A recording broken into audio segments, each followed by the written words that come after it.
Hi friends, எல்லோரும் எப்படி இருக்கிறீங்க? இந்த வீடியோவில் என்ன பார்க்க போகிறீங்கன்னா, ஹோட்டல் ஸ்டைலில் சன்னா மசாலா ஈஸியாக எப்படி செய்கிறதுன்னு தான் பார்க்க போகிறீங்க. இது ரொம்பவே ஈஸியாக இருக்கும், ரொம்ப டேஸ்டியாகவும் இருக்கும். ஹோட்டலில் சாப்பிட்ற அதே டேஸ்ட்டில் அப்படியே இருக்குங்க. இப்போ வாங்க எப்படி செய்யலான்னு பார்த்துடலாம். இப்போது சன்னா மசாலா செய்கிறதுக்கு நான் வெள்ளை கொண்டக்கடலை ஒரு கப் அளவு எடுத்து ஒரு நைட்டு ஃபுல்லாக ஊற வச்சு இப்போது அதை குக்கரில் சேர்த்து ஒரு 7 விசில் விட்டு எடுத்துருக்கிறேன்.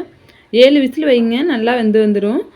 இப்போ இதுக்கு வந்துட்டு ஒரு தேங்காய் பேஸ்ட் ரெடி பண்ணணும். இதுக்கு பார்த்திங்கன்னா கொஞ்சமாக தேங்காய், ஒரு 6 முந்திரி பருப்பு, அந்த வேக வச்ச கொண்டக்கடலையிலேருந்து கொஞ்சமாக எடுத்து இதை ஒரு நைஸாக வந்துட்டு அரைச்சிக்கிட்டு வந்துடலாம். இது அப்படியே இருக்கட்டும். இப்போ சன்னா மசாலா செய்கிறதுக்கு அடுப்பை பற்ற வச்சு ஒரு பாத்திரம் வச்சுருக்கிறேன். பாத்திரம் சூடாகிடுச்சு. அதில் கொஞ்சமாக பட்டர் சேர்த்துக்கிறேன். கண்டிப்பாக பட்டர் சேர்த்து செய்யுங்க, நல்ல ஒரு டேஸ்ட்டு கிடைக்கும். ஹோட்டலில் சாப்பிடுவோம்னா அதே டேஸ்ட்டில். இப்போ பட்டர் நல்லா உருகிடுச்சு. இப்போ இது கூட 1 ஸ்பூன் அளவுக்கு எண்ணெய் சேர்த்துக்கலாம். எண்ணெயும் பட்டரும் சேர்த்து செஞ்சிங்கன்னா நல்லாயிருக்கும்.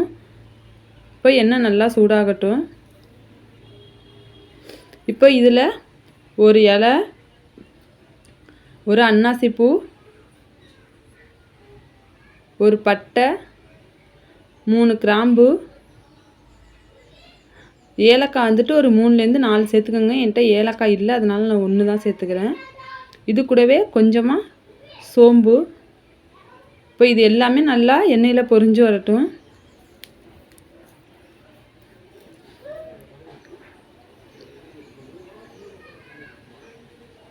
இப்போ இதில் ஒரு பெரிய சைஸு வெங்காயம் எடுத்து நல்லா நைஸாக அரைச்சிருக்கேன். இப்போ இதை சேர்த்துக்கலாம்.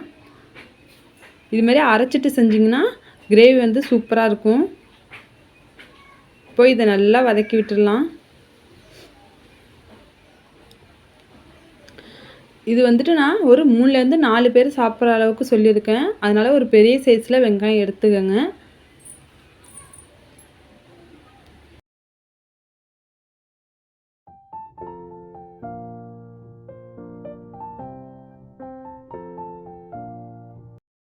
இப்போ வெங்காயம் நல்லா வதங்கிடுச்சு. இதில் 1 ஸ்பூன் அளவுக்கு இஞ்சி பூண்டு பேஸ்ட் சேர்த்துக்கலாம்.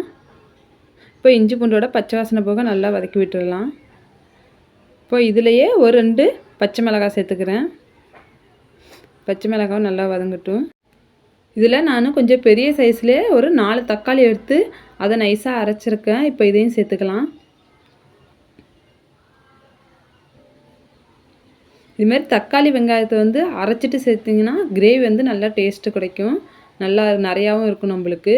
அதனால் முடிஞ்ச அளவுக்கு நல்லா அரைச்சிட்டு நீங்கள் வந்து இந்த கிரேவி செஞ்சு பாருங்கள்.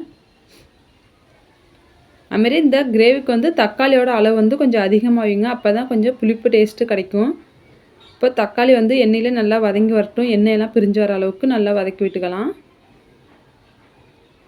இப்போது நல்லா தக்காளி வதங்கிடுச்சு. இதில் மசாலா சேர்த்துக்கலாம்.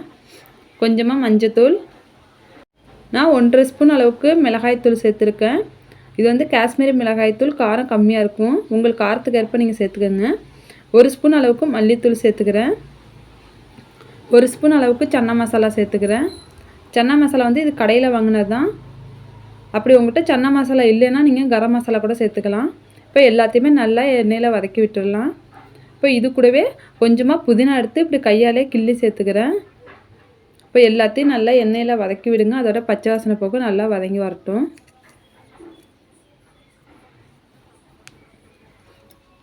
இப்போ எல்லாம் நல்லா வதங்கிடுச்சு. இப்போ இதில் வந்துட்டு நம்ம வேக வச்ச கொண்டக்கடலையை தண்ணி இல்லாமல் இருத்துட்டு இப்போ இதை சேர்த்துக்கலாம்.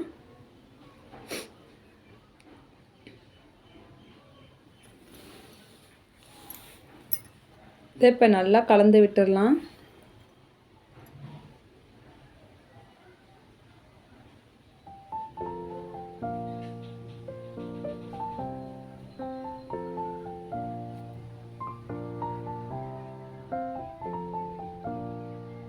இப்போ இந்த கிரேவிக்கு தேவையான அளவு உப்பு சேர்த்துக்கலாம். நான் வந்து கடலை வந்து வேக வைக்கிறப்பே கொஞ்சம் உப்பு சேர்த்து தான் வேக வச்சேன், அதனால் கம்மியாக சேர்த்துக்கிறேன்.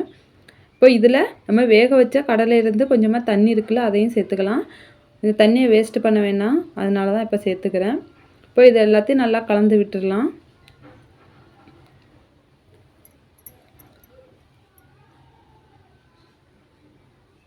நல்லா கலந்து விட்டாச்சு. இப்போ இதை சிம்மிலே அடுப்பை வச்சு ஒரு மூடி போட்டு ஒரு 5 நிமிஷம் நல்லா கொதிக்க விடலாம். இப்போ அதுக்குள்ளே நம்ம எடுத்து வச்சுருந்த இப்போது அரைக்கிறதுக்கு இந்த தேங்காய் எடுத்து வச்சுருந்தோம்னா இதை நல்லா நைஸாக அரைச்சிட்டு வந்துடலாம். இப்போ 5 நிமிஷம் ஆயிடுச்சு. பாருங்கள், நம்மளுக்கு சூப்பராக சன்னா மசாலா நல்லா எண்ணெயெல்லாம் பிரிஞ்சு நல்லா செமையாக வந்திருக்கு. இப்போ இதில் இந்த அரைச்சி வச்சுருக்க பேஸ்ட்டை வந்துட்டு சேர்த்துடலாம்.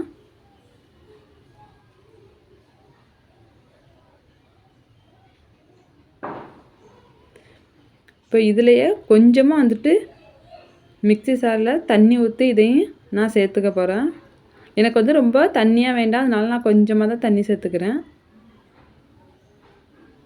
இப்போ இது எல்லாத்தையும் நல்லா கலந்து விடலாம்.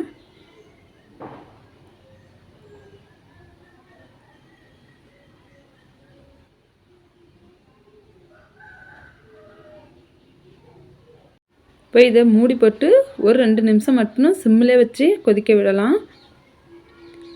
இப்போ 2 நிமிஷம் ஆயிடுச்சு, திறந்து பார்க்கலாம். பாருங்கள், நல்லா சூப்பராக வந்துட்டு நம்மளுக்கு சன்னா மசாலா ரெடி ஆயிடுச்சு.